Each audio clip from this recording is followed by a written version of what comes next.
And if you're wondering just how talented this UTSA softball team is in regards to hitting the long ball, think about this. Swing it to Anthony Pittman in Seattle to tell us how the Spurs are going to stop that Seattle swagger. Pitt. I like that term, swagger. Hey, Jenny, I know you're jealous. This is Seattle, your town. But guess who's hanging out here? No rain, just all kinds of fun over the last few days. But I'll tell you, there's no fun so far for our San Antonio Spurs. But when you talk to Pop, he'll tell you the fun can begin again once they take care of that old pick and roll and the free throw problem. Okay, and back in SA, don't freak out after last night's loss. After all, today Pop gave the fellas off. They're feeling comfortable enough. Live in Seattle, Anthony Pittman, Maximum Sports. All right, Pitt, I'm not sure if it made the comments much better or not, but we'll see. Maximum Sports' own Anthony Pittman, who talked to the coaches earlier this evening. Anthony, good evening, sir. Yeah, we talked about how Alex did, at least how hot it is out here. What we do know is we're going to have some hot football. We're talking about Clark, a team that reached the state semifinals last year. And when I talked to Coach Lloyd Alexander earlier this week, he said that he felt like his team could be good enough to go just as far, if not further, this season. Now, as for Churchill on the other side of the ball, a team that hasn't had a winning season in its past 3. So under new head coach Glenn Hill, you know they want to simply rebuild. A tight window. Cash Waldorf. Yep. Let's go down to the field. More thunder and lightning. Anthony Pittman, do you have an update for us? Yeah, exactly. They will determine whether or not to continue this game by an automated system in the far end zone. It's called a Thor unit. When it goes off, we don't have to have the human element at all to decide to stop the game. When it goes off, the game stops. So that's what we're waiting for. So there you go. Okay. And the referees are taking a look at it. And 4th down and 1, the Chargers are going to punt as to see if it's enough for the first down. Anthony Pittman, sir, what can you tell us down on the field? Yeah, as you see, tight end and defensive lineman for the Clark Cougars, DeMarcus Van Buren, says that he slightly twisted his ankle. He's getting it taped right now. I asked him if he plans to get back in the game. He looked at me and said, you know I'm going back into this ball game. That's what I would expect. It's too early in the season for them not to go into the game. You know they want to play. Well, Anthony Pittman is down on the field once again for us, looking sharp as usual. Good evening to you, sir.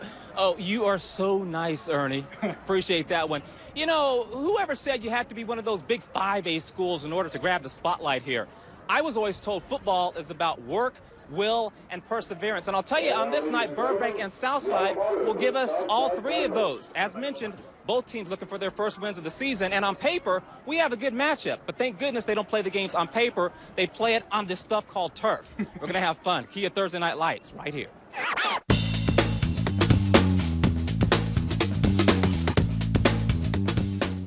The rules, please.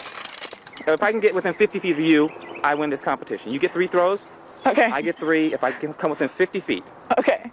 When Christina let her 3rd round effort fly, I knew I was done. She pushed the 160 mark. 110 from me, I really doubted it. But I thought, okay, put everything behind it and let it rip. Note to self, never think like that again. Oh, look out! Oh!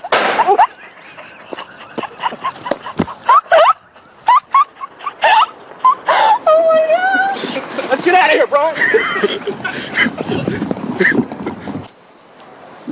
Oh, that's bad. All right, you win. So the challenge here is a one-shot only 100-meter dash. But here's the catch in this one. I'm getting a 10-yard head start.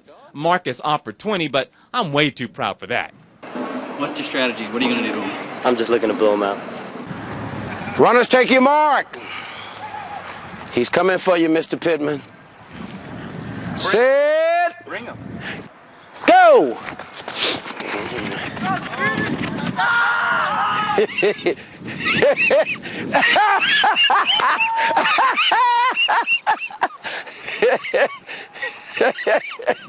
Okay, embarrassing to say the least. And did you notice Marcus at about the 50-meter mark actually tapping me on my back as he passed by? Is that any way to treat your elders? High school hoops tonight in round 3 of the playoffs for the boys, starting in Seguin for a showdown between the area's #1 ranked team and a group of Chargers on the rise. That is Wagner up against Churchill. And the Chargers were off and running in this one. Scott Mamble. The steal goes the distance. I heard the whistle. That's and 1. Chargers here by 2. But Wagner fires back. Also outside, Devontae Hill. And that's a 3-ball. Big way to end the first quarter. Watch for James Buchanan. I'll just go deep. Wagner wins again, pulling away late, 88-69, advancing on to the regional semifinals. And look out for Harlandale this season, making a lot of noise in Class 4A and working for a spot in the regional tourney with a battle and a win against Laredo Nixon. Harlandale in the second half, Juan Mancha, he's the big guy inside. Did I hear a whistle? And one.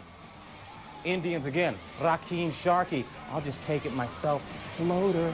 It's another good night for the Indians, advancing on with the win to the regional semifinals.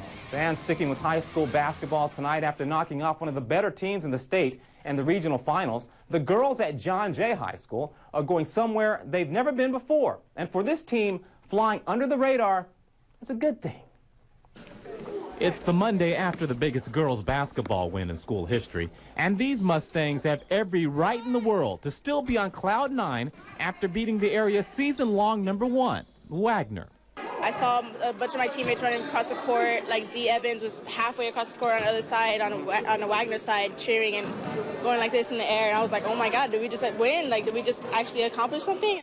2 days later, and the Jay Mustangs are squarely focused on the school's first trip to the state Final Four in girls hoops. You might recall how the Jay boys won a state title back in 2002. Can it be a repeat performance for the girls? Yes. We are playing the same team that they played in the semis, and we work hard enough to do it, so I think we can.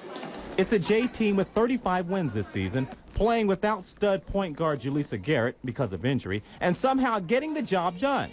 It's one of those old cliches, but it's true here. Everyone picked up the slack to keep the Mustangs' state title dream alive. What do you tell them, though, this week about maybe not getting a little overhyped or afraid of this situation, afraid of the moment? Well, I try to keep in mind that these are 16, 17-year-old young ladies, and to try to figure out what's in their minds impossible. I wouldn't be a coach if I could. It's incredible, and it means a lot. It's history in the making. This won't be our first and only year. We're going to try to keep the journey alive. The Jay Mustangs battle Fort Bend Hightower Friday night in Austin in the state semifinals. I am the king of the world. Hold it. I'm pretty. Hold it. You're not that pretty. I'm a bad man. Wait. I took up the world. You know his name, and you've seen him chronicled more than any athlete in the history of sport. But has Muhammad Ali ever been captured this way? It's a book that took 4 years to make, and at 75 pounds with 3,000 photos, this is Ali in a way the greatest has never been seen. I think what makes this unique is there's only 10,000 copies made. It's bound by the Vatican. It weighs 75 pounds. Ali signs it as well as the artist. And it's a one-of-a-kind piece. I mean, it's not something you can walk in any store in town and find. The rings managed to stay lodged in the toilet for 12 years and thousands of flushes. Did he return them? I don't know. I don't know if the woman was still alive. He looked like he good enough. So if I go over to your house and come out with a wet hand... And you go over to my house with rubber gloves, you're not getting in. I'll tell you that right now. You're a health nut. I'm not going there. Here's Anthony Pittman with Maxwell Sports San Antonio. You know what the real story is? You know what I think about our marriage? Boom! That's what happened. Yep. All right, coming up right here on the Max, it's a family affair at Wimbledon. We'll see why Venus and Serena can really start thinking about that sister act in the finals. And she's keeping her fingers crossed for one more try in the Olympics. She calls San Antonio home away from home, but will New Zealand call for China? It's here on the Max, 2 minutes.